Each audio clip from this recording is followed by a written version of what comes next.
Hello, welcome to the Fantastic Fiction at KGB reading series. Fantastic Fiction is a monthly speculative fiction reading series held on the third Wednesday of every month, hosted by Ellen Datlow and me, Matthew Kressel. We spotlight well-known and up-and-coming science fiction, fantasy, and horror authors, and admission is always free. We publish a monthly podcast and video so people who can't attend the in-person event can still enjoy the readings.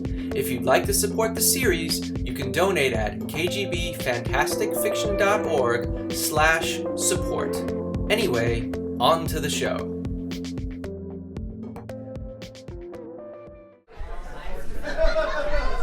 Is that, well, that's kind of rough. All right. Okay, anyway, welcome.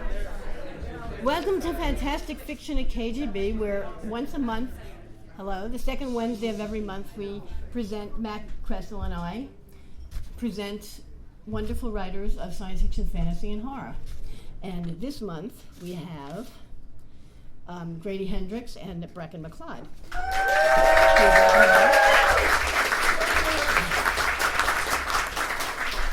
You can tell what's happening over the next few months, okay, so I'll give you something to do. Right. Yes. Right. Anyway, this evening we have our first reader is Bracken MacLeod, who is a Bram Stoker. Wait, I'm sorry, it was Grady Hendrix. Who wanted to read first? Now I'm going first. I'm sorry. It's like, and I didn't even drink. Bracken MacLeod is a Bram Stoker, Shirley Jackson, and two-time Splatterpunk Award finalist, and the author of several books including Closing Cost and 13 Views of the Suicide Woods, which the New York Times Book Review called superb, though he imagines the reviewer pronouncing that supOIB. Oh, really? Come on. That's only a Brooklyn accent. I made the type smaller so it'll fit on one page. Now I can't read it. Before devoting himself to full-time writing, he survived car crashes, a near drowning, being shot at, a parachute malfunction — I would never jump out of a plane willingly — and the bar exam. So far, the only incident that has resulted in persistent nightmares is the bar exam. So don't mention it. So please welcome Bracken MacLeod.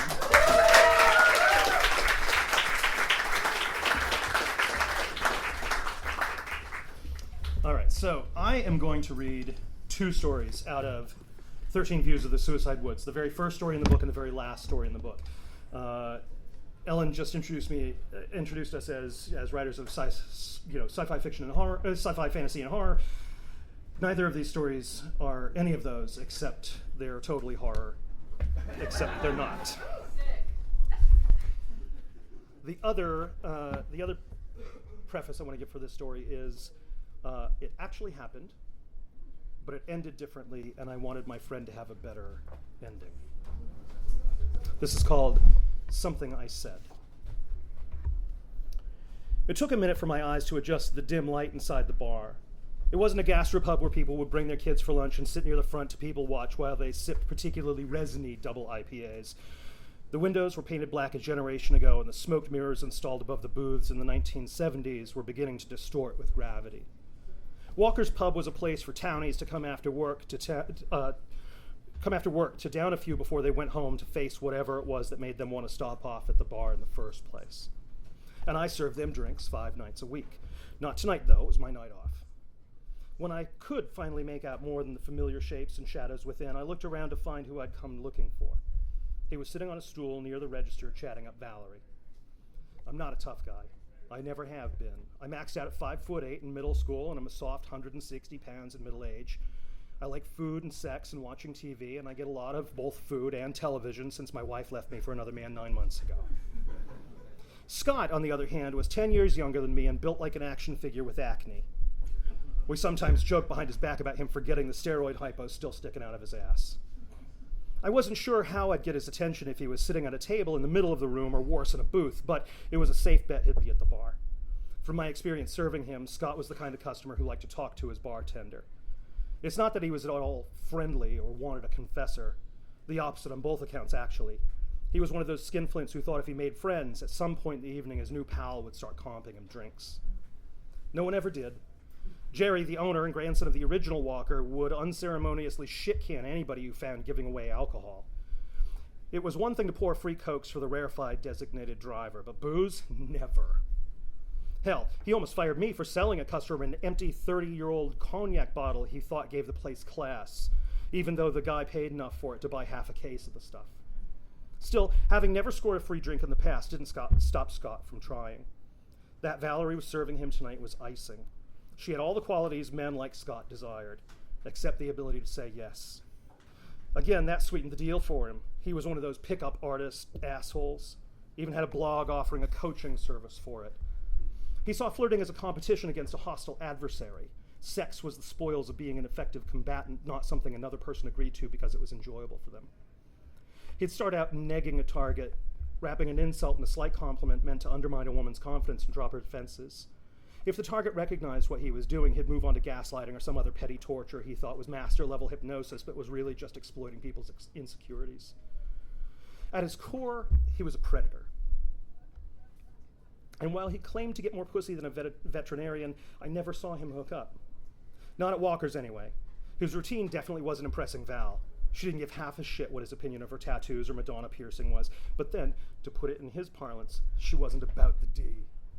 This was not an obstacle in his world. She set a red devil, what people in the rest of the country called a vodka cran, in front of him and swept his exact change off the bar top. Scott, in addition to his other flaws, and they were many, was also not a tipper. I'd listened to him hold forth one night with another customer, cribbing almost the entirety of Mr. Pink's soliloquy from Reservoir Dogs on the subject. Unlike in the movie, his bar stool buddy didn't argue the point, but grunted and nodded as he slurped a Gansett out of the can, trying not to fall off the steady seat beside it, or beneath him. Tonight, he sat alone. Even better. Val tried to busy herself at the other end of the bar, drawing glasses from the shelf drainer. He knew she'd be back as soon as someone else put in an order. She had to work the till. And when she did, he'd work her. I took a seat 3 stools down from him, not so close he'd accuse me of being a fag, but close enough he could hear if I said something. Val nodded at me, smiled, and set to mixing a dry Manhattan. She set the cocktail in front of me, poured herself a shot of shitty cinnamon whiskey, clinked my glass, and threw back the fire. "Hey, Abel, it's your night off," she said. "Admit it, you just can't get enough of me, can you?" She slapped a hand on her skinny ass and flipped her purple bangs away from her forehead. "I don't know how you drink that sugary shit. My sweet tooth is a demon that demands sacrifice. If that sacrifice is your stomach lining, it ought to be happy enough." She poured herself another hit and threw it back while I sipped my drink, enjoying it. Although the selection of spirits at Walker's was curated with the intent of offering an affordable quick buzz to people less interested in taste than effect, she made an excellent cocktail using what we stored below the bar. A personal collection paid for with our own money, without Jerry's approval, so we wouldn't have to suffer. Val should have been working in one of the upscale waterfront bars in the city. Instead, she was up here in the industrial Revere hinterlands. She claimed to like it better in towny bars. No one ever tried to make her feel like shit for only being a bartender, or treated her like the help. I suspected she preferred to work off the books more than she liked the atmosphere. Whatever her reasons, working with her was like a masterclass in being a badass behind a Boston shaker. "So, for real, what's up?" I shrugged. "Just thought I'd drop in and say hi. Since Katie left, I'm bored on Thursday nights." God, I hope I never get that bored. She didn't acknowledge the departure of my ex-wife. She was a good friend, protective and loyal.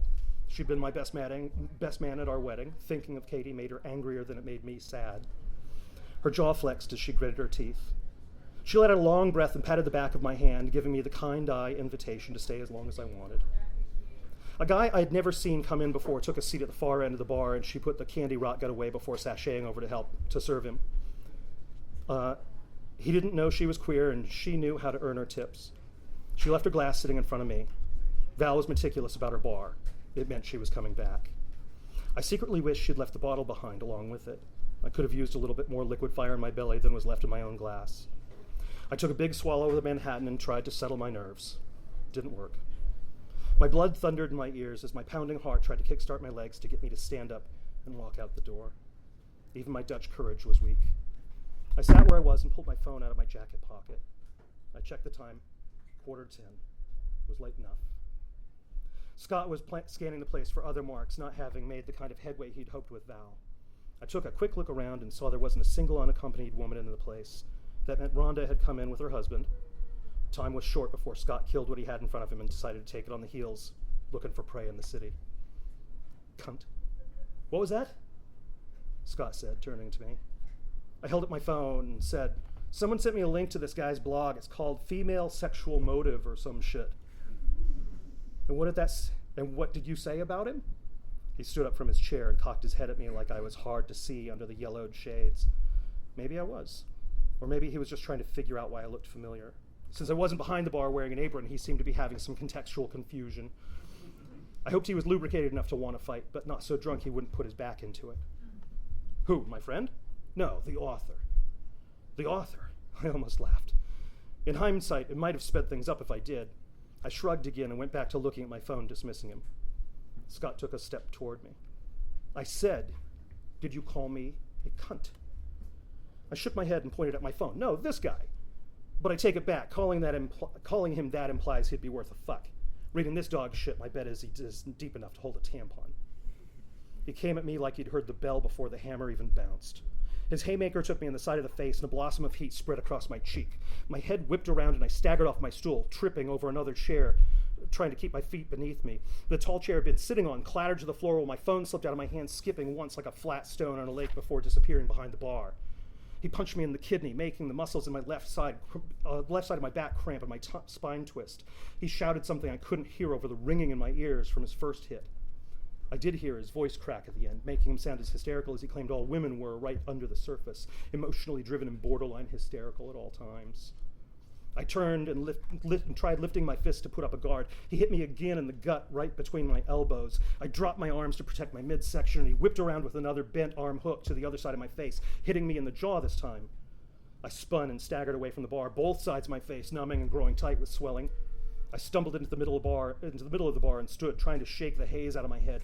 It wouldn't do any good to get knocked out too fast. Blood dribbled out of my mouth, and I stuck a finger in to assess the damage to my aching back teeth.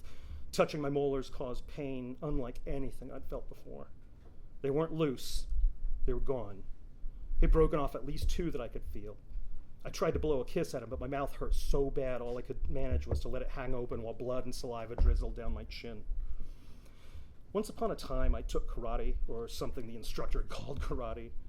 He made up his own style and named it after some piece of kanji he found in a book, the way teenagers pick their first tattoo. He told us it meant something poetic like lunar eclipse, and waxed esoteric about appearances versus reality and what real warriors did and didn't do. I found out later he'd never bothered to ask anybody who could actually read the language, and the symbol he'd named his art after was Japanese for restaurant. Admittedly, it's a tough language. But he never double-checked. Anyways, that was the guy who taught me to fight.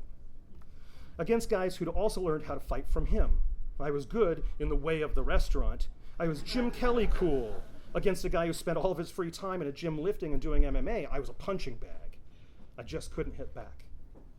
Most of the time, I skirted around conflict with humor and a fast-talking reason that calmed even the most hot-headed guys down enough not to pummel me. But I really thought I might be able to block at least one of this dick's hits.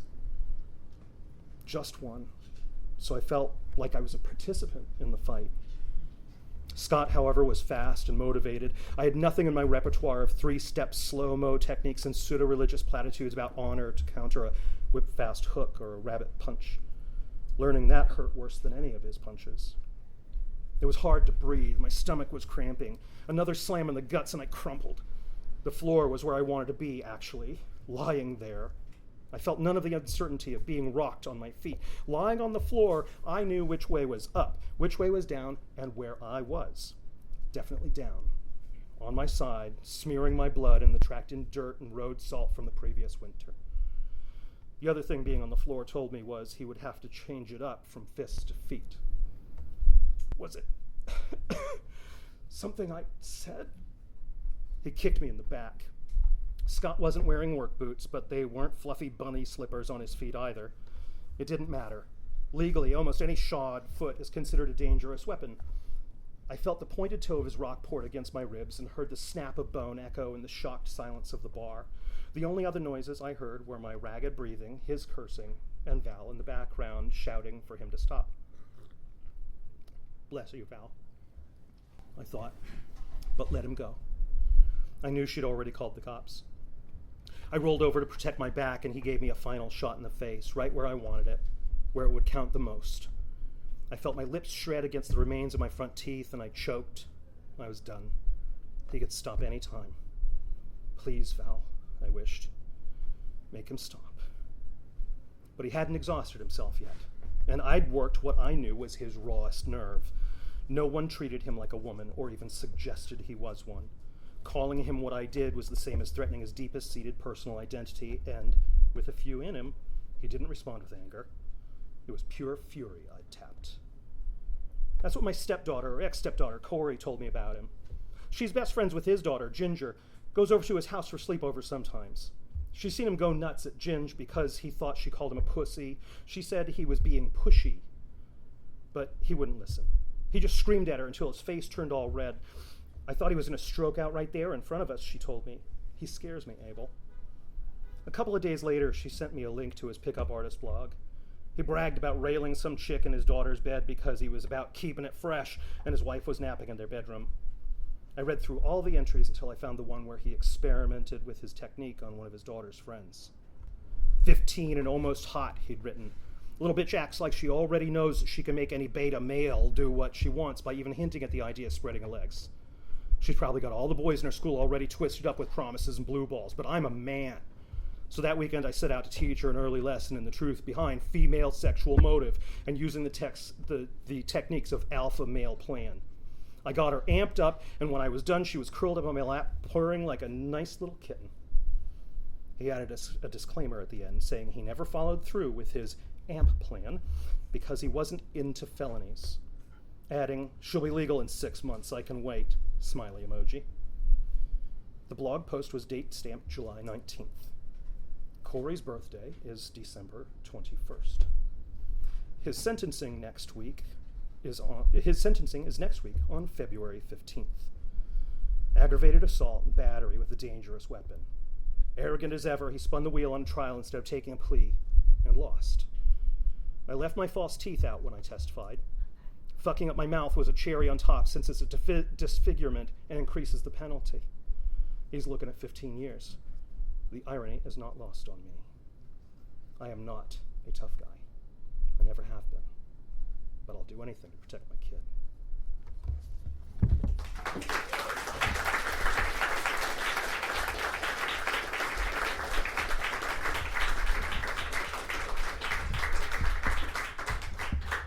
This next one is the last story in the book. It's called Khatam. And I'm not going to give it any context. I'm just going to read it.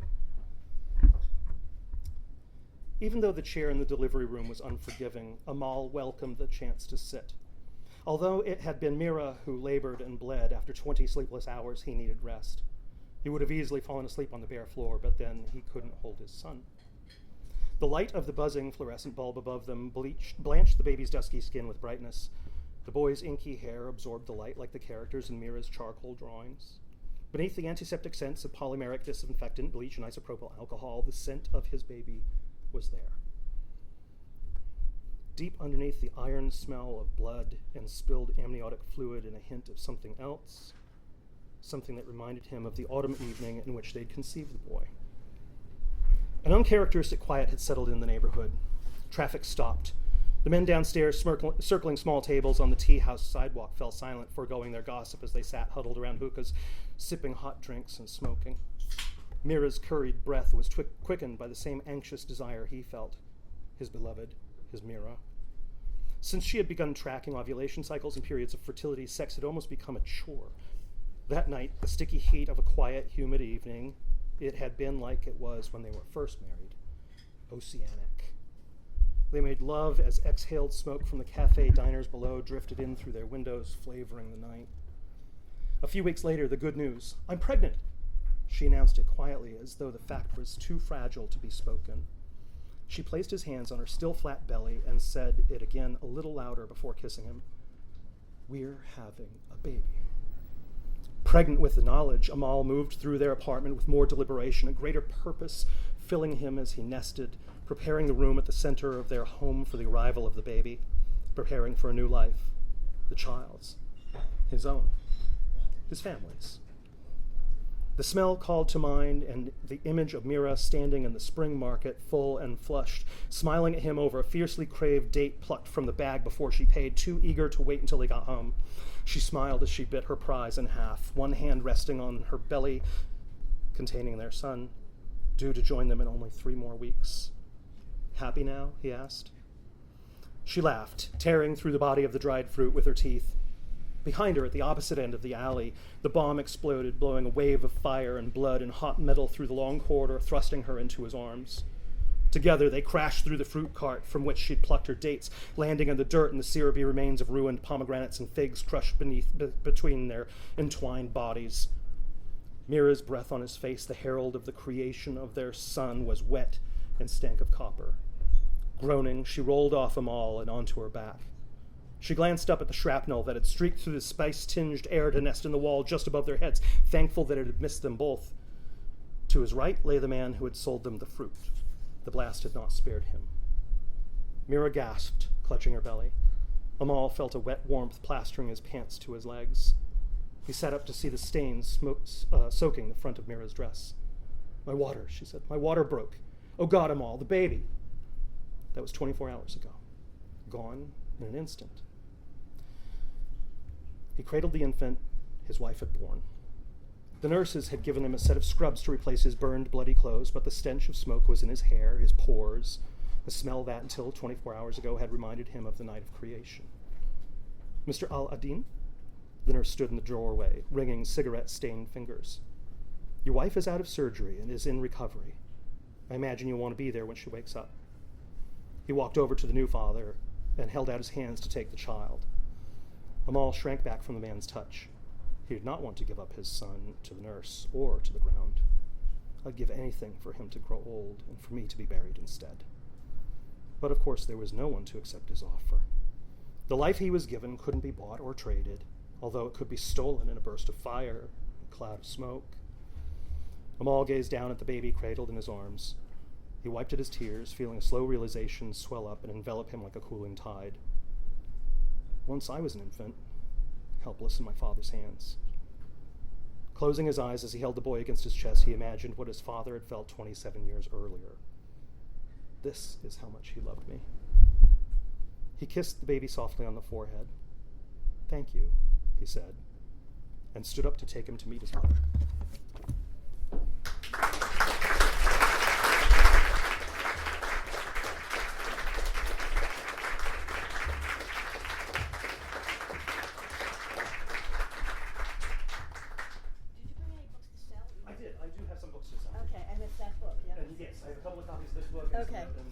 Okay, thank you. That was great.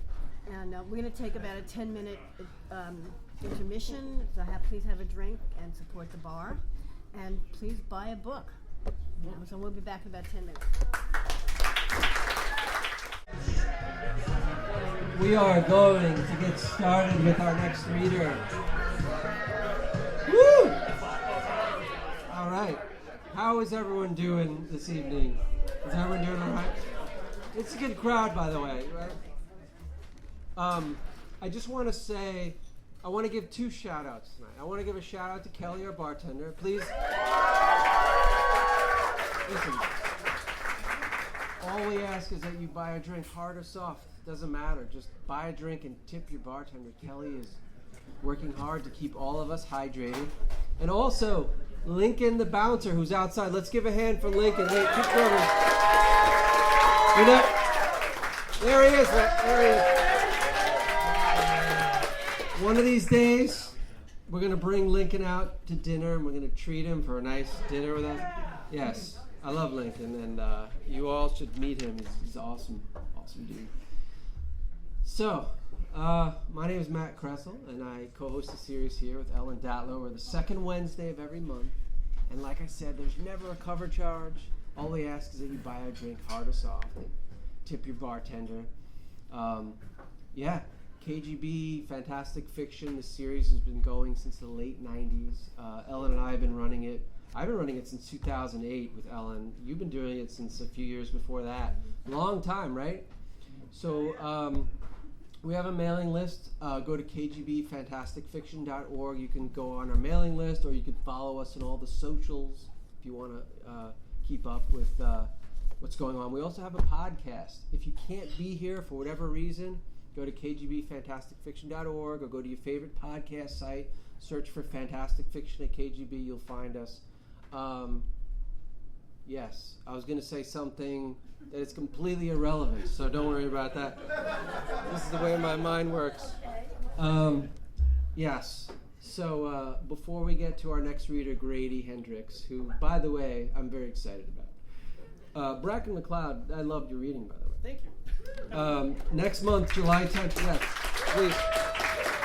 Grady, by the way, do you have books for sale or no? I don't. You don't have books for sale? Shame. So you just have to buy more of mine. That's right. No, you could buy them online. Both authors of books, favorite book sale. Next month, July 10th, Nat Cassidy and A.T. Sayre. Where are you? There he is. August 14th, James Chambers, and our favorite guest. TBG. No, What? Rowe is reading that. All right, so I didn't update my list. Christopher Rowe will be reading August 14th. Sorry, TBA. September 11th, Elia Dawn Johnson and Sarah Beth Durst. October, come on. It's Elia Dawn Johnson. Great. October 9th, Sarah Langan and David Leo Rice.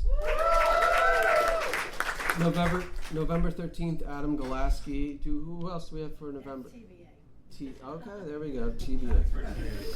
September 11th, Sarah Pinsker and Yume Kitase. How do you pronounce the last name? I'm not sure. Okay. Yume Kitase. So we hope you will join us for all of those readings, whether in person or virtually. Grady Hendrix will be our next reader. Grady is a New York Times best-selling author of How to Sell a Haunted House, The Final Girl Support Group, My Best Friend's Exorcism, and many more. His history of the horror paperback boom of the 70s and 80s, Paperbacks from Hell, won the Stoker Award for Outstanding Achievement in Nonfiction. His books have been translated into 23 languages and sold over 1 million copies, which means he's guaranteed a seat on the space ark when the Earth becomes uninhabitable. You can learn more useless facts about him at www.gradyhendrix.com. Here's Grady Hendrix.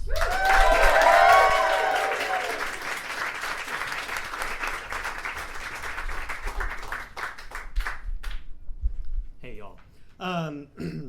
Okay, so I was going to read something different, but I don't know, I wanted to cut loose a little tonight. So the two things you need to know about this story is I found it, I wrote it in 2014, so geopolitics were a little bit different. But I polished it up, don't worry, you're not getting leftovers. And the other thing is that it starts out in 1986, because I realize people might be confused. So,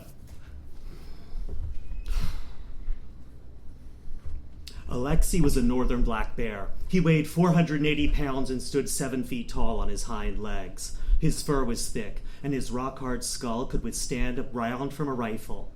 Hikers felt their bowels turn to ice water when they heard his chainsaw growl. He was massive. He was intimidating. He was terrifying. So he was very surprised to find himself getting punched in the face by a Yeti. "No hit!" he yelled, covering his muzzle with his paws. "No hit, bear!" "Yeah!" the Yeti screamed and punched him in the face again. "Help!" Alexei cried in pain. The Yeti picked up a fallen tree branch and started beating him in the head with it. Suddenly, 910 pounds of Ursus Major rammed into the Yeti with the power of a furry locomotive, knocking it to the ground. Fyodor landed on the Yeti's chest with all 4 of his paws, while Alexei, really glad no one was hitting him in the face anymore, climbed a nearby tree. The Yeti twisted and thrashed beneath Fyodor like a snake with its back broken. Fyodor clamped his massive jaws around the Yeti's thigh, violently shaking his head to and fro. The Yeti was slammed into the ice repeatedly, first on one side of its skull, then on the other. It managed to grab a rock and hit Fyodor over the head. Fyodor roared as the Yeti pulled its leg free and ran away. Reaching the top of the wooded hill, the Yeti stopped and looked back. "Meep, meep!" it screeched and dumped a load of steaming dung in the snow and was gone. Stink Yeti, Fyodor said, shaking his head. He looked up in the tree. Alexei stared down at him with wide eyes. Stink bear, Fyodor said. Upon returning to bear camp, Alexei went off to find sensitive bear Luba. She had a willowy waist, delicate wrist, and dark, intellectual circles under her eyes. He told her about what had happened with the Yeti. I had feeling like maybe bear would die, and I climbed tree. He said. That feeling is called fear, Luba said.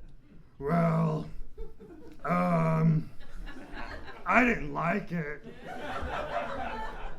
Yeti is crisis for all bears, Alexei said.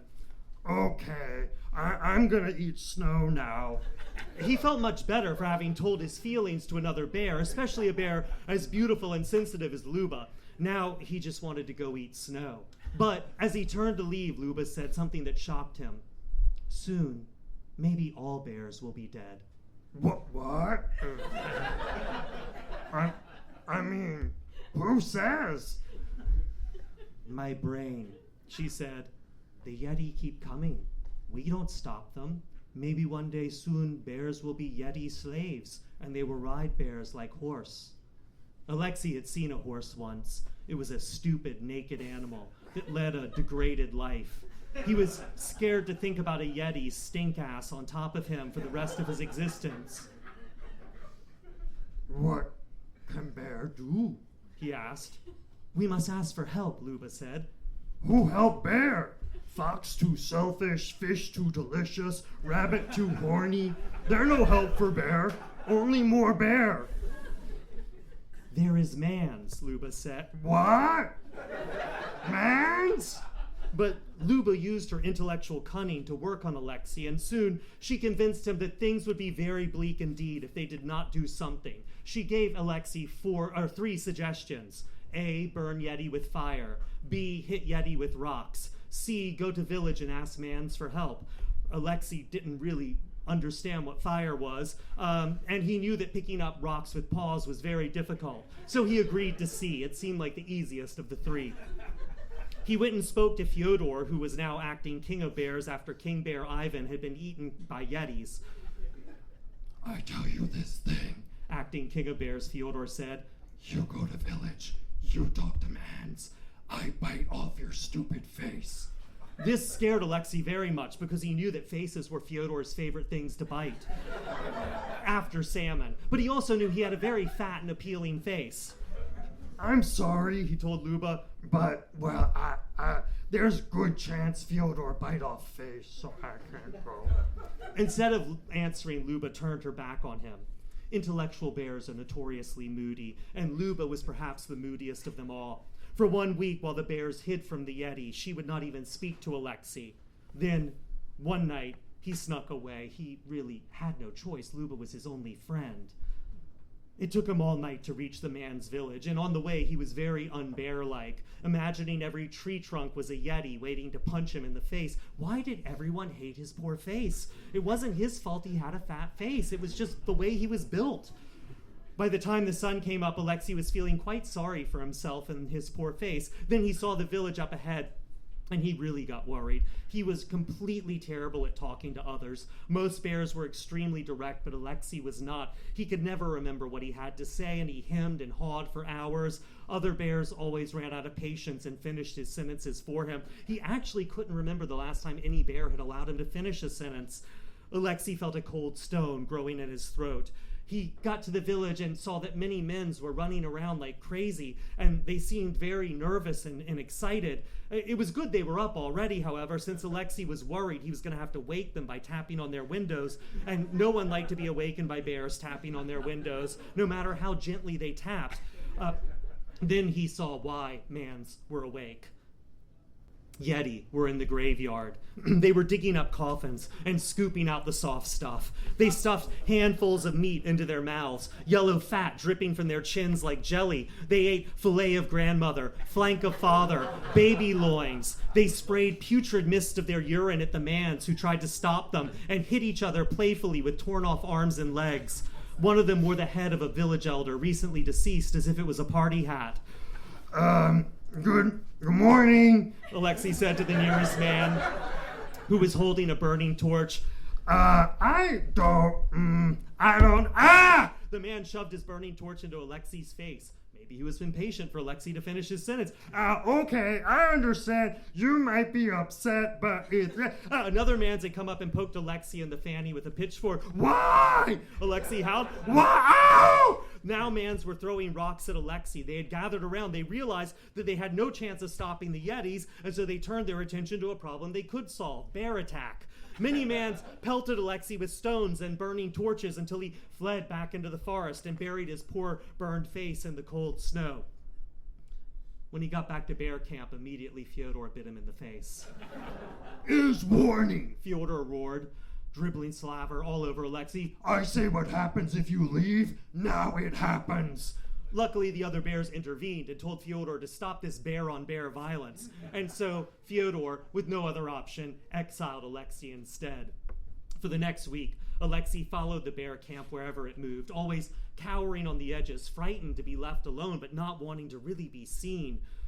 There was nothing to eat but bark from the trees, and at night he couldn't bury himself in a warm pile of furry bodies, so he shivered in the snow alone instead. On the 8th day, things got bad for bears. It turned out that for the past week, Yeti had been sneaking into bear camp at night when all the bears were asleep and taking away sleepy older bears and probably doing terrible things to them. No one was sure what happened to the sleepy older bears because they were never seen again. For a while, bears actually did not notice this, but on the 8th day, a very popular older bear, Svetlana, was taken, and after that, all bears were scared. But bears were never scared, so they couldn't put a name on this feeling. Thus, they were constantly confused and angry. They made it at the wrong time. They picked fights with each other, and most of them had worms. It was a very bad time to be a bear. Fyodor ate at least 2 faces. After dark, Luba snuck out to Alexei. "You are only bear who can save all bears." Go away, he said, and turned his back on her. "I have good idea," she said, cuddling up behind him and whispering it in his ear. Her warm, furry body felt good after sitting in the snow all week, and soon Alexei was listening. Luba's idea was essentially Plan C again, but this time she promised it would be different. "See," she explained, "the problem with the village was that villagers are very scared of bears because they are quite stupid and married to their cousins and make love to goats. We need help from mans, but we must find educated mans with big ideas and broad horizons. Alexei must go to the city of Novosibirsk." It took Alexei a long time to get to Novosibirsk because he did not have identification papers and therefore he could not take the train. It was a real blow for Alexei. He had always seen trains from a distance and was looking forward to maybe riding one of them, but instead he had to walk. By the time he reached Novosibirsk, his paws were ragged and sore, and he was very tired. People ran screaming in terror the moment Alexei entered the city of Novosibirsk. No, wait a minute. I'm a normal, calm bear. I'm okay. Yeah, but it was to no avail. He was arrested, beaten with truncheons, and locked in a jail cell.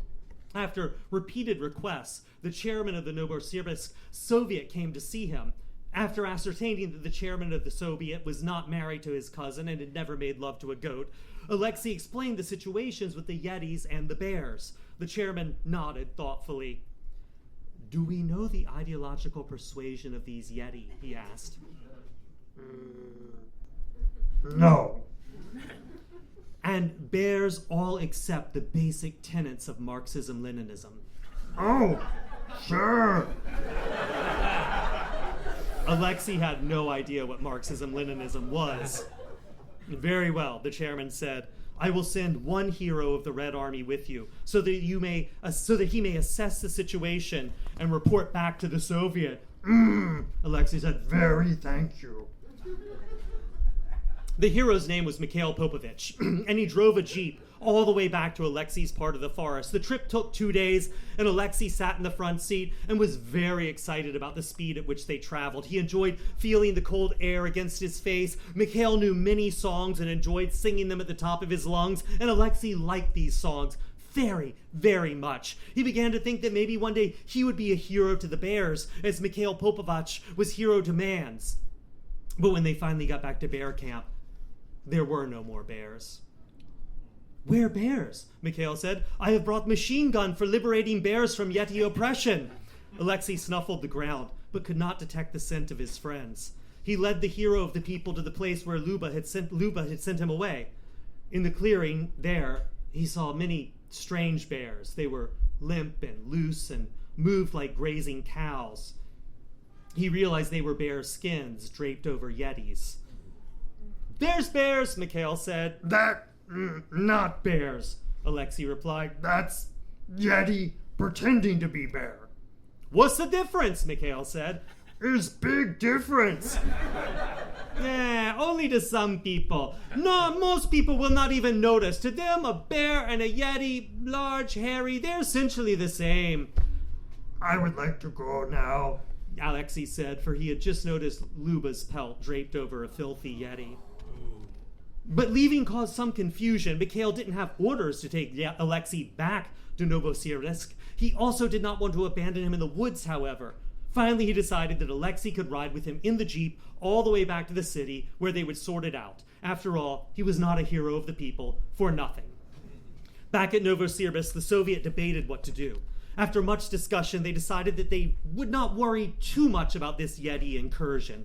Bears or Yetis dressed as bears was essentially the same to them.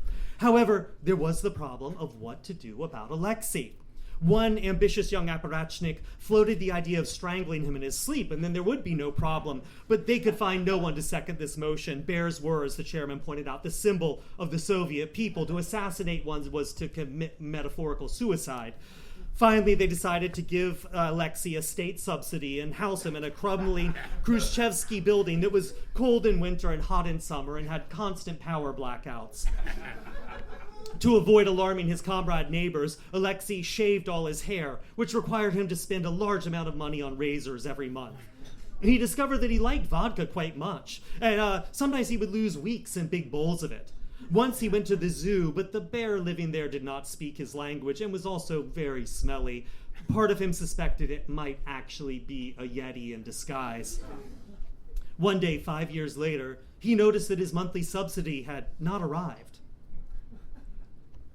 This was a problem he ignored until the day he ran out of razors and vodka. Pulling his overcoat over his stubbly pink flesh, he waddled outside and down to party headquarters, head pounding with a fierce hangover. He had learned long ago that honey and vodka were delicious but did not mix so well. The mans at party headquarters directed him to an important man in an overwarm office that smelled like chemicals. Comrade, Alexei started. My subsidy, Are you in the military? The important man asked. Are you a police officer? It is not comrade anymore. It's a new world. We call each other Gospodin now. Okay, sorry. Alexei, the important man said, what can I do for you? What is a busy time for us? My subsidy is not, there are things I need, but the subsidy, I can't buy the things without the subsidy, Comrade Gospodin. It was the first time in a long time Alexei had made it to the end of a sentence. He was quite proud. Alexei, the important man said, there is no more subsidy. And then he told Alexei about the new world in which they were living. He told him about perestroika and the Russian Federation and the collapsing Balkan states and the resignation of Gorbachev. By the time he'd finished, Alexei's head was spinning. But, how? Well, you are on your own now, Alexei, the man said. You are a free bear. Alexei began to cry. Tears poured down his shaved snout, and he could not make them stop. The important man gave him many tissues, but they kept getting caught in his claws. Alexei walked home, dangling tissues, blinded by tears, and pulled himself into bed and cried until he thought he would die. He did not want to be a free bear. 2 days later, the important man appeared at his door with a box.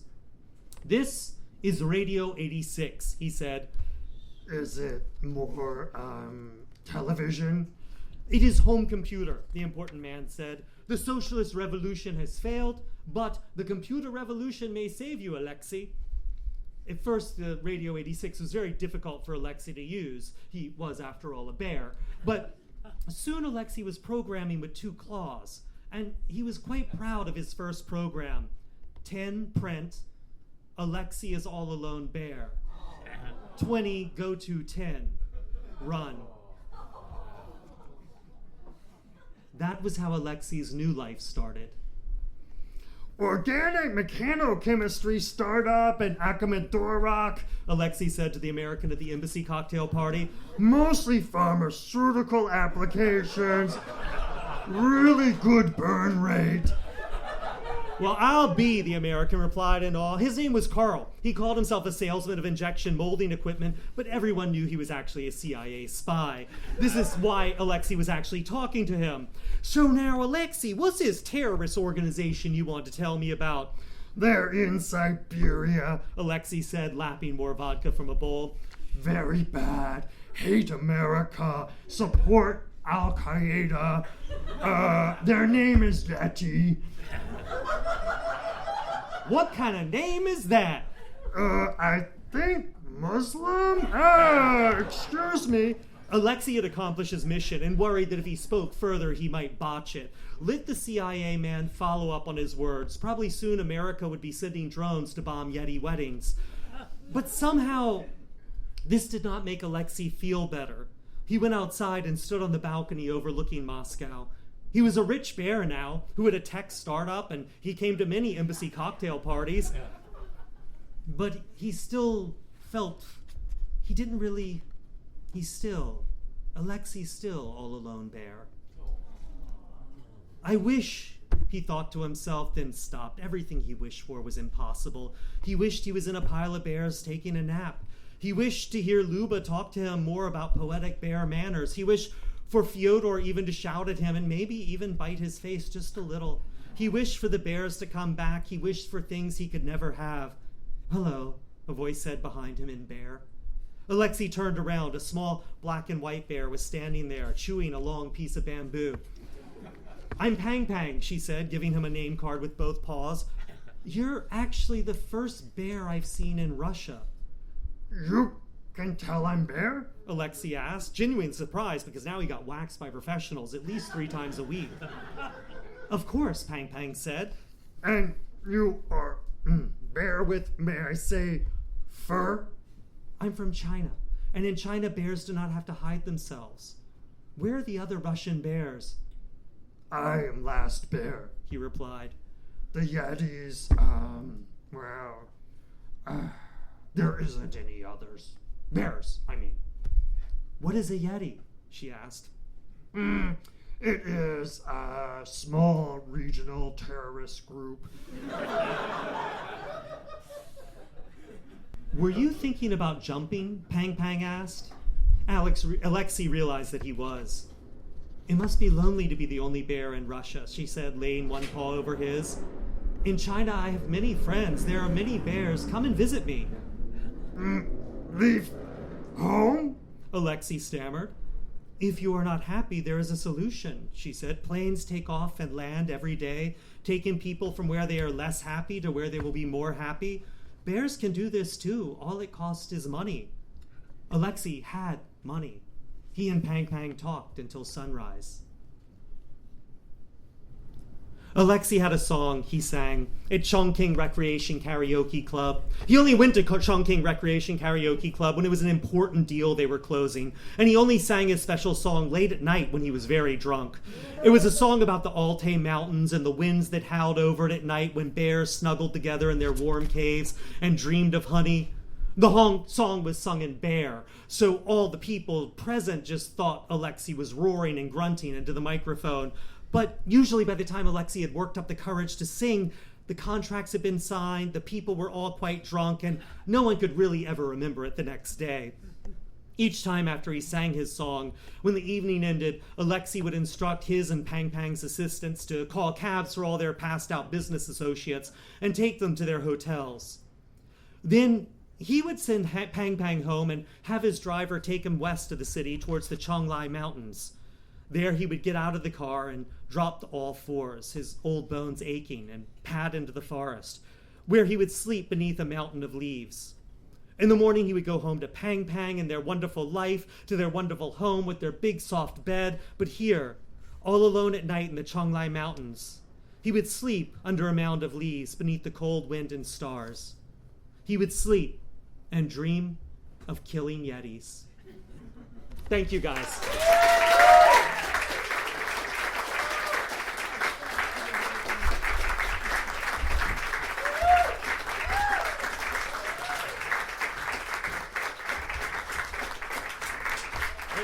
That it? That's it, y'all. Go get drunk.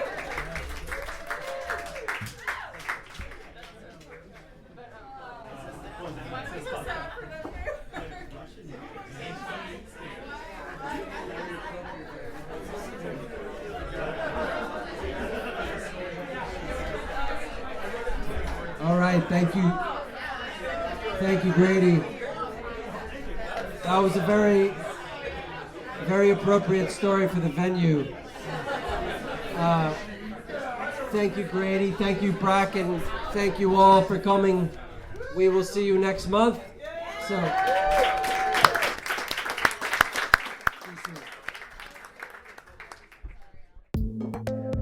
You have been listening to the Fantastic Fiction at KGB reading series. Check out our website at kgbfantasticfiction.org and click on support if you'd like to help keep the series going. Anyway, that's our show. Thanks for listening and see you next month.